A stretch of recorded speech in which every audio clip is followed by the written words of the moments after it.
주의 자녀들에게 한량없는 은혜와 은총을 베풀어 주시옵소서. 이 땅에 살면서 물질 때문에 근심하거나 한숨 짓거나 괴로워하며 물질로 인하여 눈물 흘리는 일이 없도록 주님께서 때를 따라 돕는 은혜를 더하여 주시고, 말라기 3장 10절에 기록하신 말씀 그대로 하나님께서 선하게 역사하여 주셔서 쌓을 곳이 없도록 붓는 은혜를 더하여 주소서.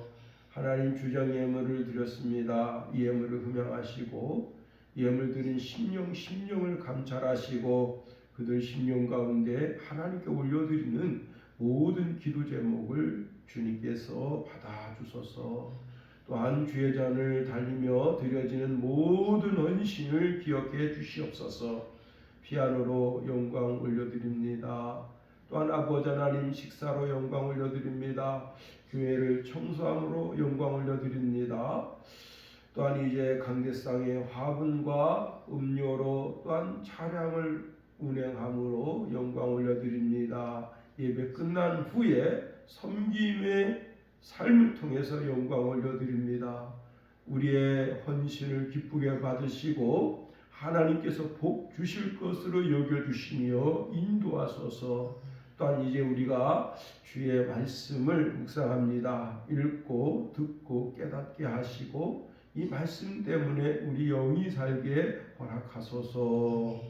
이 백성에게 복을 내려주실 때에 들어가도 나가도 복되게 하시고 우양의 새끼와 떡반죽 그릇이 복을 받게 하시며 이들이 머리가 될지언정 꼬리가 되지 않게 도와주시고 남에게 구워줄지언정 구임받지 않게 도와주시며 항상 위에만 있어 하나님의 영광을 멋지게 드러내는 인생들 다 되게 하소서. 예수님의 이름으로 축복하며 기도하옵나이다. 아멘. 예, 오늘 본문에 있는 말씀을 통해서 우리에게 믿음을 더하소서, 그런 제목 가지고 말씀을 살펴봅니다. 중국의 한 이제 마라톤 대회인데 한 여성 마라토너가 뛰어가면서 이제 급수대를 지나쳤는데 물을 받지를 못했습니다. 근데 이걸 지켜보던 한 남자가 그 여성 마라토너를 쫓아오면서 물을 건네는데 이 여성이 그 물을 딱 받고는 그 사람을 옆으로 딱 보는데 이 앞에 번호판이 없습니다. 이 사람은 뭐냐면 이제 한 팀의 코치인데 그 팀의 코치가 물병을 들어서 이 마라토너에게 준 겁니다. 그랬더니 여성이 그걸 휙 던져버렸습니다. 처음에 저 예의 없게 왜 저렇게 하지 그랬는데, 예, 선수가 선수에게 물병을 주는 것은 받아 마실 수가 있는데 이제 이렇게 코치가 물병을 주면 그 받아 먹으면 실격처리된답니다. 예, 그런 마라톤 규정을 알고 있었기 때문에 그 물을 마시지 않고 5km 더 뛰어가서 물을 마시게 된 겁니다. 여러분, 무조건 잘 뛴다고 해서 그것이 우승을 주는 것이 아니라 그 규칙을 잘 지킴으로 이로 인해서 이제 우승에 다다르게 되는 겁니다. 우리의 삶에 지혜가 있어야 한다는 사실입니다. 잠언서 3장 15절 16절에 지혜는 진주보다 귀하니 내가 사모하는 모든 것으로도 이에 비교할 수 없도다. 그의 오른손에는 장수가 있고 그의 왼손에는 부귀가 있나니 말씀합니다. 여러분, 지혜로운 사람은 다른 사람에게 해를 끼치지 않습니다. 특별히 이제 길을 막고 그리고 이제 나무라는 듯이 거기서 거들먹거리지 않는다 하는 겁니다. 그렇게 하는 사람은 지혜가 없는 사람입니다. 지혜 있는 사람은 줄담배를 피지 않습니다. 왜? 담배가 내 기관지에 그 니코틴이 꽉 차서 결국은 그것 때문에 고통당하기 때문에 그렇습니다. 지혜 있는 사람은 술에 취하지 않습니다. 어제 이제 뉴스에 뭐가 나오는가 하면 한 젊은이가 이제 음주 단속을 하는데 거기서 보자마자 땡소리를 칩니다. 경찰관이 쫓아가서 잡아보니까 만취 상태라.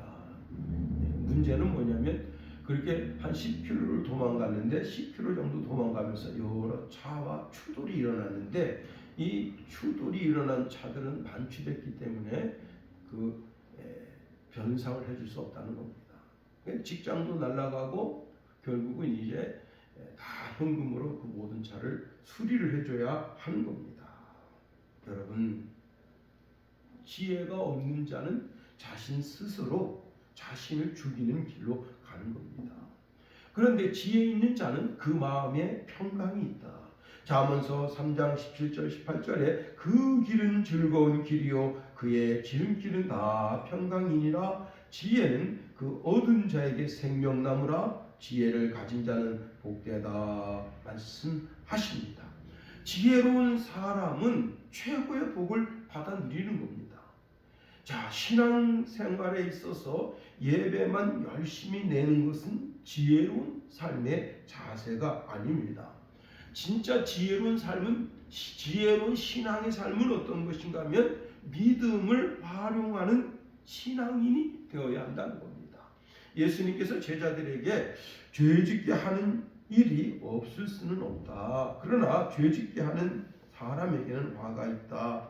어린아이 하나라도 죄짓게 하면 차라리 자기 목에 연자맷돌을 달고 바다에 빠지는 것이 더 나을 것이다. 너희는 조심하여라. 만일 내 형제가 죄를 짓거든 책망하여라. 그러나 회개하거든 용서하여라. 만일 내 형제가 하루에 7번이라도 내게 죄를 짓고 그때마다 돌아와서 잘못했다고 빌면 용서해 주어라. 이 말씀을 하셨습니다. 그런데 이 말씀을 들은 그 제자들이 내가 이렇게 하루에 7번씩 죄를 용서해 줄 수 있을까? 나는 그럴 만한 믿음의 배짱이 없는데. 그러니까 그 말을 듣던 제자들이 오늘 본문에 있는 말씀을 한 겁니다. 믿음을 크게 더해 주십시오. 우리의 삶은 어떠하냐 하는 겁니다. 우리도 하나님에게 하나님 저에게 큰 믿음을 주세요. 이 상황을 이기게 해 주옵소서 기도할 때가 있지 않느냐는 겁니다. 그런데 오늘 본문의 주님은 내가 신앙생활할 때 믿음의 양에 대해서 말씀해 주시는 것이 아니라 너 정말 네 심령 속에 믿음이 있니? 믿음의 질과 하나님의 말씀에 순종하는 태도에 대해서 말씀해 주신 겁니다. 여러분, 바닷물이 출렁이는 바다 위에 뽕나무를 심을 수 있겠는가 하는 겁니다. 말도 안 되죠. 그런데 우리에게 겨자씨만한 믿음만 있어도 이 놀라운 기적이 일어난다는 겁니다. 본문에 이렇게 말씀하고 있습니다. 만일 너희에게 겨자씨만한 믿음이 있으면 이 뽕나무더러 뿌리째 뽑혀 바다에 심기라 해도 그것이 내 말에 순종할 것이다. 자, 우리는 믿음의 사람들이다. 자, 이 말은 믿음을 가지고 있다는 겁니다. 그러면 우리가 믿음 생활을 어떻게 해야 하겠는가 하는 겁니다. 여러분, 믿음의 내용이 뭐죠? 뭘 믿는 거죠? 우리가 예수님이 나의 주와 나의 그리스도 되신 하나님의 유일하신 아들 되심을 믿는 자들이라는 겁니다. 우리가 예수를 어떻게 믿는지 우리가 예배 시간에 신앙 고백을 했습니다. 그 가운데 예수님에 관한 것을 제가 다시 한번 읽어드립니다. 나는 그의 유일하신 아들 우리 주 예수 그리스도를 믿습니다. 그는 성령으로 잉태되어 동정녀 마리아에게서 나시고 본디오 빌라도에게 고난을 받아 십자가에 못 박혀 죽으시고 장사된 지 사흘 만에 죽은 자 가운데서 다시 살아나셨으며 하늘에 오르시어 전능하신 아버지 하나님 우편에 앉아 계시다가 거기로부터 살아있는 자와 죽은 자를 심판하러 오십니다. 이게 우리가 믿는 믿음의 내용이라는 겁니다. 자, 이제 이것을 우리 삶에 어떻게 적용할 수 있겠는가 하는 겁니다. 이걸 적용해야 참 지혜로운 신앙인이 될 수 있다 하는 겁니다. 자, 여기 뽕나무가 상징하는 것이 무엇이냐? 우리 삶의 시험거리라는 겁니다. 근데 그 시험거리를 향해서 명령하라는 거예요. 뽕나무들어 뿌리가 뽑혀 바다에 심기라, 이렇게 명령하라 하는 겁니다.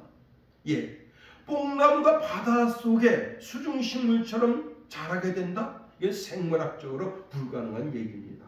그러나 하나님은 하실 수 있습니다. 그런데 자, 바다의 나무가 결코 뿌리를 내리고 살 수 없는 장소인데, 오늘 본문의 이 뽕나무는 사실은 무엇인가 하면요, 뽕나무라기보다도 돌무화과 나무입니다. 그런데 우리 성경에는 이것을 뽕나무로 그렇게 번역해 놓은 겁니다. 자, 이 돌무화과 나무는 어떠냐면 뿌리가 매우 깊고 사방으로 뻗어서 인위적으로 사람이 뽑아 올릴 수 없다는 겁니다. 극도로 사람이 뽑는다는 건 있을 수가 없다. 극도로. 그러니까 그걸 그 시험거리, 문제거리, 내 삶 속에 있는 환난, 이런 것을 내가 내 힘으로, 내 지혜로 뽑아 올릴 수가 없다는 겁니다. 이것은 절대 불가능한 일이라 하는 거예요. 그런데 겨자씨만한 믿음이 있으면, 자, 우리가 뭘 믿는 거죠? 예수님이 동정녀 탄생했다, 이걸 믿는 사람이다. 우리는 예수님이 날 위해서 죽으시고 3일 만에 부활했다는 사실을 믿는 사람들이다. 우리는 예수님이 이제 다시 이 땅에 재림하셔서 우리를 이 땅에서 우리의 인간의 모든 수고가 끝났을 때 우리를 다 끌어서 하나님의 나라로 데려갈 것을 믿는 사람들이다. 그걸 믿는 믿음이 있다면, 예수님이 주와 그리스도가 되시고 하나님의 아들 되시는 믿는 그 믿음이 있다면, 그 믿음을 활용해서 어떻게 해요? 도저히 인간의 힘과 인간의 능력과 인간의 지혜로 뽑아 올릴 수 없는 그 돌무화과 나무 같은 그것을 향해서 명령하라는 거예요. 그러면 도저히 있을 수 없는 상황, 환경, 처지 속에서 그 시험거리, 문제거리가 굴복하고 거기서 뽑히게 되는 역사가 있어지게 된다는 겁니다. 여러분, 믿음이라고 하는 것은 단순히 믿습니다 하는 것이 아닙니다. 심리적 확신이 아니라는 겁니다. 믿음이라고 하는 것은 하나님의 능력이 개입해서 불가능한 상황을 이동시켜 굴복시키는 실제적인 힘임을 알아야 됩니다. 이것이 지혜로운 신앙생활, 지혜로운 믿음 생활이라 할 수 있습니다. 자, 그런데 믿음이 뭐죠? 믿음은 들음에서 나고 들음은 그리스도의 말씀으로 말미암는다 했습니다. 우리가 이렇게 주의 전에 나와서 주의 말씀을 들어야 되는 겁니다. 그래야 믿음이 커지는 거예요. 요한계시록 1장 3절에 예언의 말씀을 읽는 자와 듣는 자와 그 가운데 기록하는 것을 지키는 자는 복이 있다, 때가 가까움이라 말씀하고 있습니다. 우리는 믿음이 커지기 위해서, 건강하게 되기 위해서는 어떻게 해야 되느냐? 성경을 읽어야 돼요. 성경을 들어야 돼요. 기록한 대로 하나님의 말씀을 지키면서 살아야 되는 겁니다. 이것이 우리의 믿음을 키우는 것이고, 이것이 참된 지혜로운 신앙생활이다 하는 겁니다. 그런데 여기 성경을 읽는다 그러는 것이 눈으로만 읽는 것이 아니라 큰 소리 내어서 읽는다. 그러니까 여러분, 이 성경을 읽을 때 눈으로 읽고 혀로 읽고 귀로 들어서 읽고 우리의 심령으로 깨달아 알으면서 읽는 것이다. 그런 것입니다. 여러분, 우리가 하나님의 말씀을 읽을 때 가장 행복해지는 겁니다. 여러분, 우리가 하나님의 말씀을 읽을 때 우리 마음속에 있는 우울한 것이나 우리를 좌절하게 하는 것이나 우리를 실망시키는 이 모든 것들을 그 말씀이 밀어내게 된다는 사실입니다.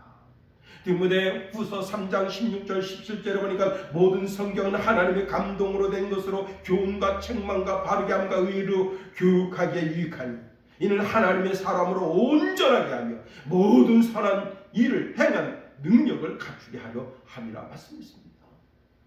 여러분, 하나님의 말씀을 읽으면 그 마음에 기적이 일어나는 겁니다. 제일 먼저 행복감이 일어나요. 황홀한 마음이, 이야, 제가 어릴 때 성경을 읽는데 우리 아버님이 이 등을 못 키게 해요.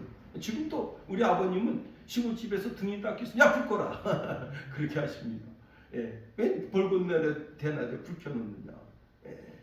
근데 사실 이제 저도 이제 그 영향을 받아서 누가 이렇게 거실에 불 켜놓으면 톡톡 불 끄는 은사가 있어요. 아버님 그 명령에 순종하면서 살다 보니까 누가 그냥 벌건 대낮에 왜 등을 켜느냐.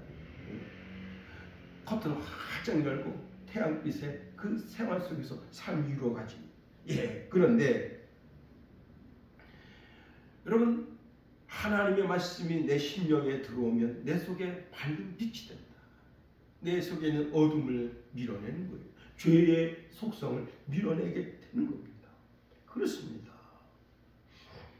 아주 오래전에 이제 중국의 한 호텔에 갔는데 여러분 별 5개입니다. 근데 이 호텔은요, 웃기는 게 뭐냐면 8층까지 1층서부터 8층까지는 서민들이 들어가는 호텔이에요. 그리고 8층 이상서부터 그게 32층인가 그런데 거기는 정말 VIP들만 오는데 되게 놀라운 것은 뭐냐면 주차장인데 주차장도요 외국인 전용 주차장이 별도로 있어요. 외국 차만 들어갈 수가 있어요. 그러니까 여러분 좀 독특하죠. 우리는 이제 뭘 끌고 갔는가 하면 이제 우리 다마스 같은 차 끌고 갔는데 아무데나 대라고. 그리고 이제 그 보이가 차 대주지도 않습니다. 근데 그 딱 이제 뭐 아우디가 딱 온다든가 폭스바겐 온다 그러면 그 볼보이가 딱 보이가 거기서 딱 차를 대주고 그리고 가방을 딱 들어다가 호실에 올려줍니다. 그리고 $1 팁으로 받죠. 여러분, 그런데 우리는 이제 그 목사님이 이제 중국 분이시니까 중국 분하고 같이 이제 거기 들어갔는데 우리가 8층에 갔거든요. 놀랄 일입니다. 여러분, 제가 여기서 말씀드리면 진짜 깜짝 까무러칩니다. 야, 이거 그냥 별 5개, 무궁화 5개 있는 그런 호텔인데 그럴까? 진짜 놀랄 일입니다. 바퀴벌레가 나오고 서선생이 이렇게 왔다 갔다 하고 그걸 못 잡아요. 얼마나 빠른지. 한국지는 느려.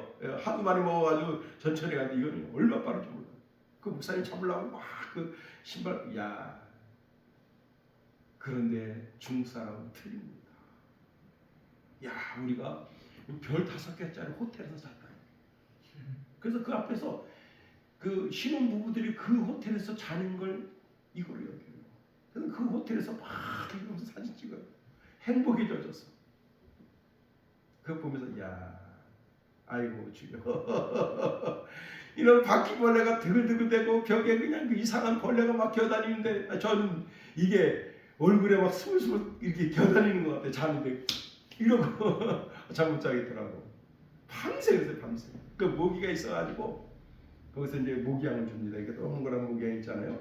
전자모기향단이 그걸 주는데 그걸 키우자는데 와, 덥다고 발려놓으면 거기 와서 깨물고. 야, 8층까지는 그래요. 9층서부터 어떻게 되느냐? 최고급입니다. 최고급. 전자모기향, 그 다음에 에어컨. 여러분, 진정한 행복은 어디서 오느냐? 뭘 가져서 오는 게 아닙니다. 뭘 누리고 있기 때문에 오는 게 아니에요.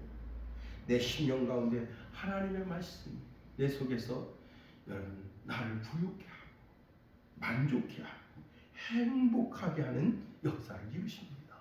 그러므로 여러분, 성경 읽기를 시작했다가 그쳤다면 성경을 읽으세요.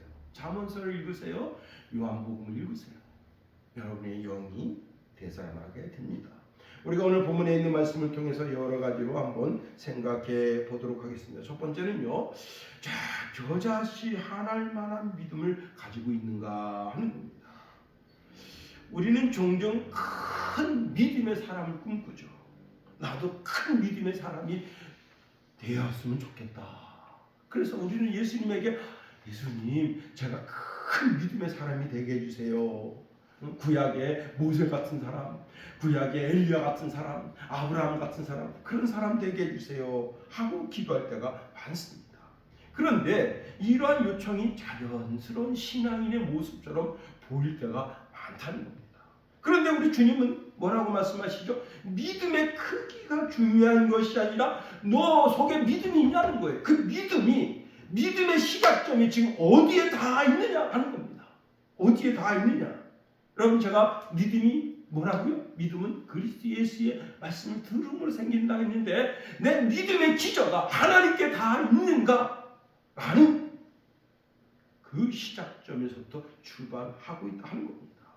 예수님은 제자들이 요청한 요청의 말씀에 동일한 답을 주시는 것이 아니라 믿음의 양이 아니라 믿음의 본질에 대해서 이야기하십니다.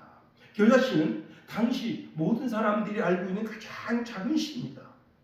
자, 주님은 믿음이 크고 많아야 능력이 나타나는 것이 아니라 비록 작아 보일지라도 참된 믿음을 가지고 있다면 놀라운 일을 이루게 된다는 겁니다.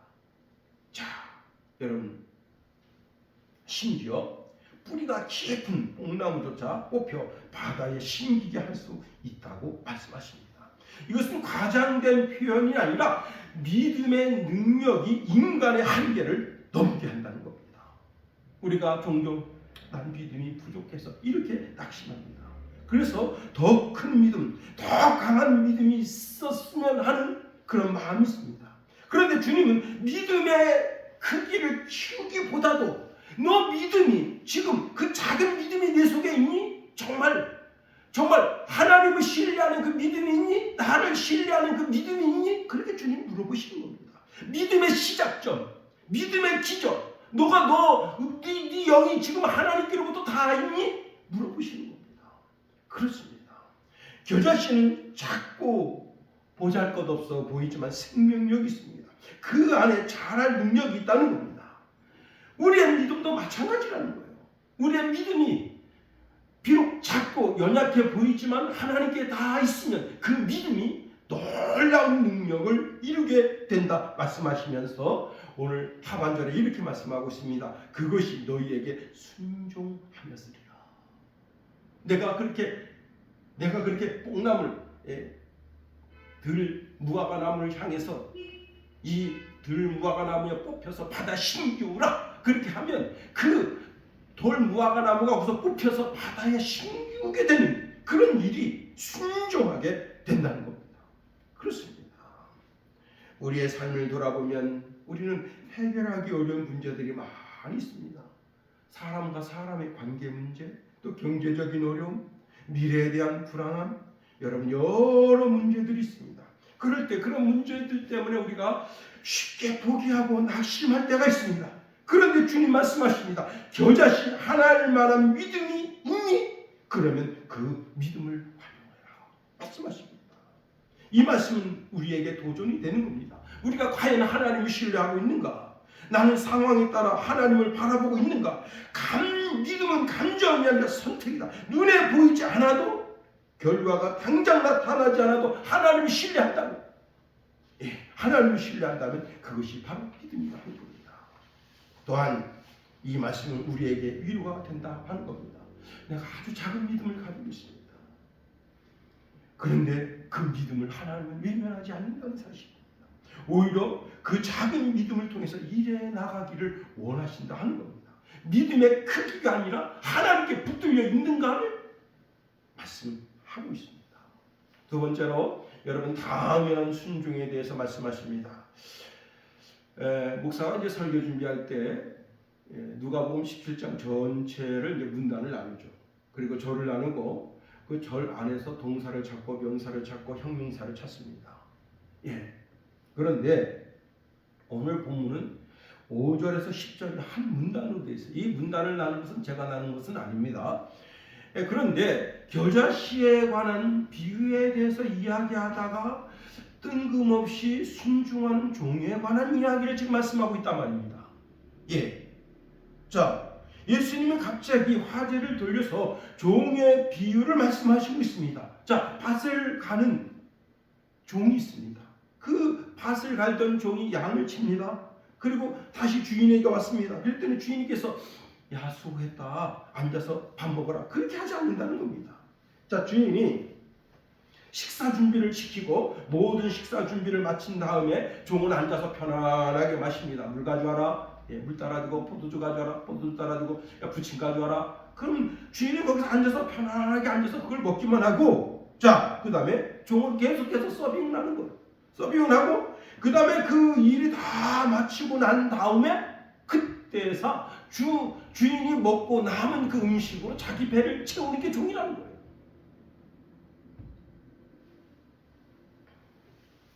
자, 믿음은 큰 기적, 이적을 행합니다. 그런데 그 후에 교만하지 말라는 말씀이라는 뜻입니다. 우리나라 대한민국을 들었다 놨다 했던 종들이 많습니다. 근데 그들이 믿음으로 행한 후에 어떻게 됐느냐? 종의 자리에 있지 아니하고 상전의 자리에 있게 된 거예요. 지가 하나님 된 거야, 지가. 그래서 어떻게 된 겁니까? 모든 능력을 소진하게 된 겁니다. 그런 분들을 많이 봅니다. 그렇습니다. 그 이야기를 하고 있는 겁니다. 자, 우리가 믿음으로 행했습니다. 하나님의 은혜 가운데 하나님 의지해서 하나님을 의지하는 기저 속에서 하나님 신뢰하는 기저 속에서 하나님 붙드는 그 믿음 가운데서 우리가 하나님께 간구해서 하나님의 능력이 우리 삶 속에 임했습니다. 그러면 그 종의 자세, 내가 그 믿음, 작은 믿음 가지고 이런 큰 어마어마한 일을 행했다고 하는 것에 대한 믿음의 자세를 잃지 말아야 되는데 이제는 어떻게 됐느냐? 하나님 시험 뽑겠다고 달려듭니다. 내가 하나님이야, 내가 하나님. 그렇게 된 겁니다. 자, 교만하지 말아라. 종의 자세를 끝까지 유지하라 하는 겁니다. 우리가 직장, 가정, 가족과의 관계 속에서 또 교회에서 나의 믿음 생활을 인정받기를 원하고 때로는 내가 그 가운데 보상심리가 있어서 이 보상심리가 은근히 내가 이렇게 11조 생활을 많이 하는데 은근히 교회가 좀 알아줬습니다. 내가 그래도 지역사회에서 큰 봉사를 하고 있는 그런 분홍을 가지고 있는데 좀 나를 좀 알아봐 줬으면 하고 교만하지 마라. 한 방에 훅 간다. 자, 우리가 겨자씨만한 믿음을 가지고 큰 기적을 만들었습니다. 그런데 그럴 때 우리가 교만해서 우쭈쭈쭈쭈 할 때가 있다는 거예요. 과연 기적이 나의 능력과 나의 권세로 일어났느냐? 우리들은 주의 종임을 잊지 말라는 겁니다. 이렇게 말씀하고 있네요. 9절에 보니까 명함대로 하였다고 종에게 감사하겠느냐 하는 겁니다. 헌신은 당연한 의무라는 사실입니다. 하나님이 내가 믿음으로 행했다고 해서 하나님께서 나에게 감사하겠느냐 하는 겁니다. 오히려 끝까지 믿음으로 우리에게 주어진 책임을 완수할 때 하나님 그것을 기뻐하신다 하는 겁니다. 우리가 신앙생활하면서 은근히 교만할 때가 있습니다. 하나님과 나 사이에, 여러분 창조주 하나님과 피조물 사이에, 여러분 그런데 우리를 오늘 본문에 뭐라고 말씀하고 있는가 하면 종이라고 말하고 있다고 하는 단어에 마음도입니다. 우리는 그리스도 예수의 핏값으로 산 종들이다. 우리가 하나님께 드리는 봉사와 예배, 이 모든 것이 하나님께 드리는 선물이 아니라는 사실입니다. 이건 우리가 마땅히 해야 할 의무랍니다. 우리가 마땅히 해야 할 의무를 나의 주인이신 하나님께 드렸다고 해서 내가 의기양양하고 그건 아니다. 세 번째로, 자, 믿음이 하나님께 다 있는 사람들의 축복이 있다는 사실입니다. 시편 1편에 이런 말씀을 주고 있습니다. 복 있는 사람은 악인의 꾀를 쫓지 아니하며 죄인의 길에 서지 아니하며 오만한 자의 자리에 앉지 아니하고 오직 여호와의 율법을 즐거워하여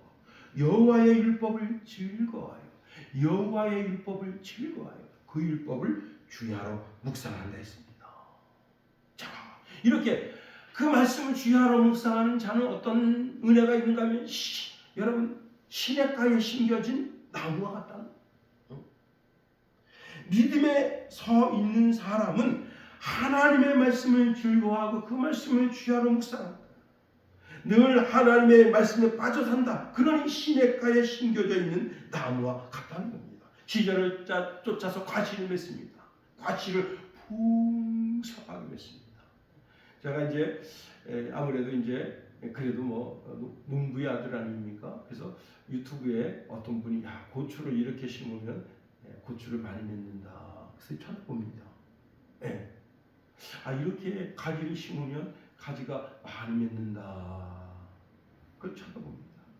그런데 여러분 영적으로 열매를 막 맺는 사람은 어떤 사람이냐? 그 말씀을 주야로 묵상하는 사람에게 하나님께서 그 과실을 풍성하게 하고 그 잎이 병들지 않게 한다는 거예요.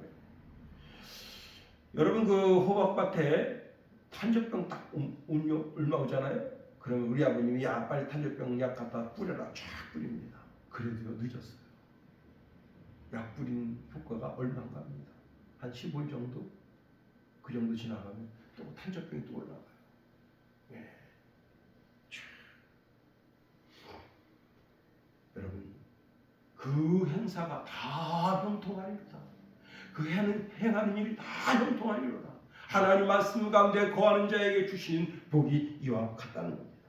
최근에 이제 한 끼 식사에 42만 원.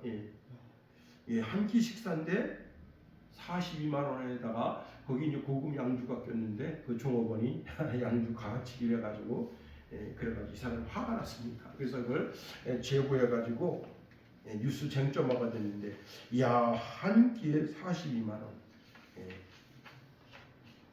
제가 중국동에서 38만 원짜리 먹었다 그랬네요. 근데 그 가격도 내가 써놓고 잊어버렸네. 한 끼에 38만 원. 근데 사실은 56만 원 냈습니다. 그때 장모님이. 왜냐면 또 자꾸 시키고 뭐죠 복 껍데기 그 튀긴 거 그걸 또 시키고 또 시키고. 아 내가 시키지 말라고. 아 내가 다 먹었는데 왜 시키냐고. 근데 결국은 56만 원 냈어요. 지금 42만 원도 큰데 지금으로부터 15년 전, 야 56만 원 진짜 제 생애에 다시는 그런 식사를 하지 못할 것 같습니다. 예, 여러분 비싼 맘 먹었다 행복한가요? 이게 지금 이게 뉴스 쟁점화 돼가지고 거기에 휘둘리니, 야 조마조마하죠. 그런데 여러분 성경이 있는 사람은 그 영이 하나님께 닿아 있습니다. 그런 잔잔한 기쁨이 있는 겁니다. 믿음으로 행동하는 사람은 하나님 그 사람의 삶을 간섭하십니다. 그리고 친히 말씀하십니다. 사무엘상 2장 30절에 보니까 나 여호와가 이같이 말하노라 결단코 그렇게 아니하리니 나를 존중히 여기는 자는 내가 존중히 여기고 나를 멸시하는 자는 내가 경멸하리라 말씀하십니다. 하나님의 말씀을 읽고 귀히 여기고 사랑하면 그 말씀을 행동으로 지켜 준행하면 하나님이 그 사람을 존귀하게 높여주시고 명예가 있게 하시고 인생이 되게 해주신다는 겁니다. 그런데 여러분 성경은 안 읽어요. 지 마음대로 자기 감정 끌리는 대로 살아갑니다. 몸이 이끄는 대로 살아갑니다. 여러분 그러면 그 사람은 이미 인생 종치는 거예요. 여러분 이 겨자씨는 모든 씨들 중에 가장 작은 씨입니다. 그런데 그런 씨, 가장 작은 씨, 작은 믿음만 있어도 어떻게 해요? 이 뽕나무야 뿌리가 뽑혀서 바다에 심기라 명령하면 그대로 된다 하는 겁니다. 다윗이 시편 23편에 이런 말씀하고 있어요. 사망의 음침한 골짜기로 다닐지라도 해를 두려워하지 않을 것은 주께서 나와 함께 하심이라. 주의 지팡이와 막대기가 나를 안위하시나이다. 내가 주의 원수의 목전에서 내게 상을 베푸시고 기름으로 내 머리에 바르셨으니 내 잔이 넘치나이다. 마귀의 함정에 빠진 거예요. 죽어야 마땅해요. 그런데 그 절망적인 상황 속에서 그 절망적인 상황을 향해서 명령하는 겁니다. 이 뽕나무야 뿌리가 뽑혀 바다에 심겨라. 그러면 그대로 된다는 거예요. 이게 믿음을 활용한 다윗입니다. 그래서 뭐라고 고백하는 거예요? 여호와는 나의 목자시니 내가 부족함이 없다. 하나님이 약속을 주시는 겁니다. 하나님은 우리가 기도하는 대로 들어 응답해 주시겠다고는 약속을 주시는 거예요. 민수기 14장 28절에 보니까 그들에게 이르기를 여호와의 말씀에 나의 삶을 가리켜 맹세하노라. 너희 말이 내 귀에 들린 대로 너희 말이 내 귀에 들린 대로 내가 너희에게 행하리니 말씀하십니다. 여러분, 하나님 귀에 어떤 말씀을 들려 올립니까? 하나님 나를 강건하게 하소서. 하나님 나를 행복하게 하소서. 하나님 나는 주 안에서 기쁘게 하소서. 하나님 나는 주 안에서 형통하게 하소서. 하나님 나는 주 안에서 큰 믿음의 사람이 되게 하소서. 하나님 나는 하나님 은혜 가운데서 이 질병이 낫게 하소서. 여러분, 믿음으로 선포해야 되는 거예요. 그러면 어떻게 해요? 하나님이 얘야, 네 말이 내 귀에 들린 대로 내가 해주마. 약속해 주시는 거예요. 한 권사님 이제 남편은 안수집사님이고 이제 여자분은 권사님인데 참 아주 그냥 정말 제가 막 이뻐 죽겠어요, 그 부부가. 근데 최근에 이제 남편이 암 수술했습니다. 그래서 암 수술하고 이제 한 3개월 정도 얼굴을 못 봤는데 이제 최근에 얼굴을 봤습니다. 제가 그분이 암이라 그런 이야기를 들을 때 그때부터 제가 하나님 앞에 간절히 기도했습니다. 그냥 감기가 앓다가 나간 것처럼 그렇게 되게 해주십시오. 제가 이제 그 암 환자를 위해서 여러 사람 놓고 기도합니다, 새벽에. 그런데 이제 그 집사 부부를 만났습니다. 그때 이제 제가 여기 앉아 있고 여자 권사 앉아 있고 안수집사 앉아 있는데 제가 얼굴을 빤히 쳐다보면서 이렇게 말했습니다. 집사님, 잘 들으세요. 예수님이 채찍에 맞음으로 나은 나음을 입었다 선포하세요. 그러니까 눈이 둥그레지더라고요. 그 뭐라고요? 그래서 예수님이 채찍에 맞음으로 나은 나음을 입었다. 그렇게 선포하세요.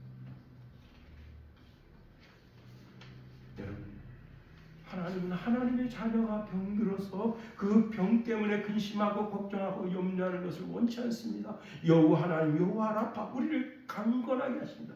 내 영이 강건해지길 원하시고 내 마음이 강건해지길 원하시고 내 육신이 강건해지길 원하십니다. 그러므로 여러분 선언해야 되는 겁니다. 예수님이 채찍에 맞음으로 나는 나음을 입었다 선언해야 되는 거예요. 여러분 마가복음 9장에 보면 두 맹인이 예수님을 요청합니다. 소리를 지릅니다. 다윗의 자손이여 불쌍히 여기소서. 여러분 다윗의 자손이라고 하는 것은 예수님을 주와 그리스도로 메시아로 선언하는 것이고 하나님의 아들이라고 선언하는 것입니다.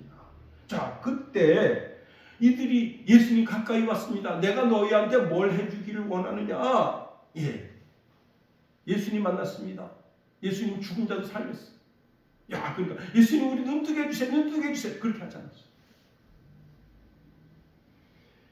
여러분 참 기가 막힌 이 맹인이 하나님 은혜 가운데서 나는 주님의 처분을 기다리는 주의 종입니다. 겸손의 자세로 예수님을 바라봅니다. 그런데요, 그 마태복음 9장에 보면 길에 가실 때부터 쫓아왔어. 여러분 맹인이 주님을 쫓는다는 건 쉽지가 않아요. 정상인은 예수님 두 눈 벌겋게 뜨고 있으니까 막 주님 쫓는 거 아무것도 아니지. 그런데 맹인이 주님을 쫓는 것은 쉽지 않아요. 그런데 그 길에서부터 쭉 해서 예수님 한 집에 들어가실 때까지 쫓아온 거예요. 그리고는 뭐라고 고백했다고요? 다윗의 자손이여 불쌍히 여기소서. 나는 주님의 처분을 기다리는 종입니다. 그때 주님 이렇게 물었습니다. 내가 능히 이 일을 할 줄 믿느냐? 그때 주여 그러하오이다 했습니다. 예수님께서 그 두 맹인의 눈을 만지시고 이렇게 말씀하셨습니다. 내 믿음대로 되라. 여러분 이 바디메오와 그리고 이름이 알려지지 않은 그 맹인이 뭐예요? 믿음이 있었다. 이 믿음. 이 예수님이 누구라고요? 예수님이 그리스도시다. 하나님의 아들이시다. 나의 주가 되신다. 그 믿음이 있었다는 거예요. 그 네 믿음대로 되라. 이게. 오늘 주님께서 바디메우에게 하신 그 동일한 말씀을 제가 오늘 성경의 말씀을 빌려 여러분에게 선포합니다. 여러분의 믿음대로 되기를 축원드립니다. 시편 119편 165절에 보니까 주의 법을 사랑하는 자에게 큰 평강이 있으니 저희에게 장애물이 없으리이다 말씀했습니다. 여러분, 우리가 하나님을 사랑하고 그 말씀 가운데 거하면 믿음으로 준행할 때 장애물을 없애주시는 거예요. 장애물. 내 인생을 좀 먹는 뽕나무, 이 뽕나무 뿌리가 사방팔방 뻗어가지고 이게 인간의 힘으로는 도저히 파서 올릴 수가 없습니다. 여러분, 요즘 이제 한참 두릅이 이제 유행이잖아요. 야, 두릅이 얼마나 비싼 줄 알아요? 두릅 하나가 1,200원이에요. 1,200원. 두릅 하나가, 응? 야, 그 두릅 3개 볶아서 삶아서 이렇게 놓은 게 얼마냐면 10,000원입니다. 그 초장을 올려놓고. 응? 그런데 두릅을 어떻게 번식하는 줄 알아요? 모르지. 제가 알려드릴게요. 두릅을 이게 산에서 그 뿌리 체크해요. 뿌리를 한 40cm 정도 잘라요. 그러면 그 뿌리를 산에다 그냥 심는 거야. 그러면 거기서 뿌리가 될 건 뿌리가 되고 이게 싹이 될 건 싹이 돼서 자라나요. 그런데 이 돌감람나무도 똑같습니다. 돌감람나무도 어떠하냐? 돌감람나무, 여러분, 우리가 이제 제가 새벽 예배 올 때마다 걸어서 오는데 그 나눔 식당 그분이 이제 지금 무슨 병구가 있으신지 지금 식당문을 한 2달째 안 열고 있는데 거기에 무화과 나무가 있었어요. 근데 그 나무를 캐셨더라고. 근데 그 나무가 이제 그 겨울에 말라 죽어가지고 또 부러졌어요. 작년에 어떤 일이 벌어졌는가 하면 그 땅 속에서 줄기가 올라온 거예요. 그러니까 그 뿌리는 살아있던 거예요. 살아있는 뿌리에서 줄기가 올라온 거예요. 그래가지고 무화과를 많이 열었는데 무화과가 조그매요. 왜냐하면 영양분이 없으니까 이만해요. 우리가 시중에 사 먹는 거 이만한데 달콤하고. 그런데 그걸 또 몇 사람이 또 따먹었나 보더라고요. 몇 개가 없어졌어. 이게 사실은 그건 관상용인데 따먹지 말고 이렇게 무화과가 이렇게 열렸구나 보는 건데.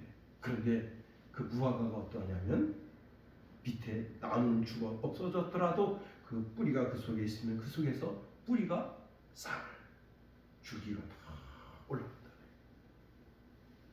다시 말하면 위에 보이는 근심, 걱정, 염려를 뽑아냈다고 해서 되는 게 아니라 뿌리가 살아서 계속해서 그 속에서 역사합니다. 그런데 믿음으로 선언합니다. 믿음으로 선언하면 그 근원 자체를 완전히 도려내서 없애주신다. 그렇습니다. 여러분 심령 가운데 근심하게 하고 걱정하게 하고 염려하게 하는 돌감람나무 뿌리조차 주님께서 다 뽑았습니다. 다 바다에 던졌습니다. 없이 하신 것 같이 여러분 삶의 근심, 걱정, 염려를 예수 이름으로 명령할 때 다 떠나가게 되게 되기를 축원드립니다. 그리고 여러분 좋은 말로 선언해야 됩니다. 좋은 말. 우리 교회는 풍한다. 우리나라는 잘 된다. 선언해야 됩니다. 이제 말씀을 마칩니다. 혹시 믿음이 없어도 걱정하지 마세요. 마가복음 9장에 보면 벙어리 되고 귀신 들린 아이의 아버지가 예수님께 와서 이렇게 말했어요. 이 사람 믿음이 전혀 없어요. 믿음이 0이야. 0. 빵. 빵인데 이렇게 말합니다. 나의 믿음 없는 것을 도와주세요. 자, 예수님 부활하셨습니다. 감람산에 제자들과 함께 모였습니다. 근데 제자들 중에 예수님 부활한 걸 안 믿어요. 그래서 예수님 믿음 없는 것을 체포하셨습니다. 그래도 그 제자들을 버리지 않으셨어요. 그들에게 삼형제를 주셨습니다. 여러분 믿음 없어도 괜찮아요. 예수님만 바라보고 나온다면 주님이 없는 믿음도 새롭게 해 주실 줄 믿습니다. 그렇습니다. 우리의 믿음이 점점 크고 놀라운 역사를 이루는 저와 여러분이 다 되기를 예수님의 이름으로 축원해드립니다. 기도하겠습니다. 하나님 우리를 붙드시며 인도하소서. 하나님의 크고 강한 능력의 손으로 우리를